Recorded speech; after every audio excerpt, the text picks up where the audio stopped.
mandatario capitalino confirmó que las tareas de reconstrucción en la ciudad están respaldadas por el presupuesto. Escuchemos. La Ciudad de México cuenta con un presupuesto garantizado para el 2018 y un fondo especial para mantener las tareas de reconstrucción en la capital del país. Así lo destacó el jefe de gobierno Miguel Ángel Mancera durante el corte informativo de este martes.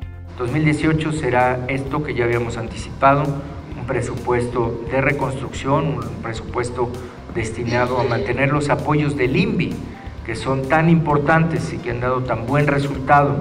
Vamos a seguir en este contacto de manera muy intensa con una supervisión permanente.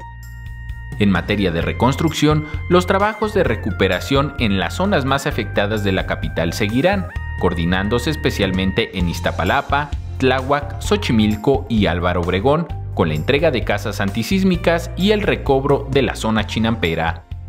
Básicamente la tendencia que vamos a tener ya en las siguientes intervenciones, tanto Xochimilco, Iztapalapa como Álvaro Obregón, son estas casas antisísmicas que se están entregando a las personas. Además estamos complementando con una pequeña ayuda simbólica por parte de la CEDESO, de electrodomésticos, de colchones, cobijas, etc.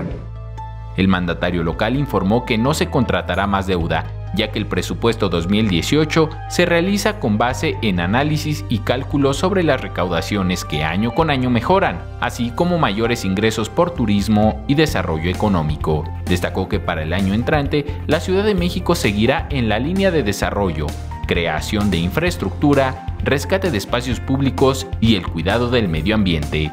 Enrique Muñiz, 21 Noticias.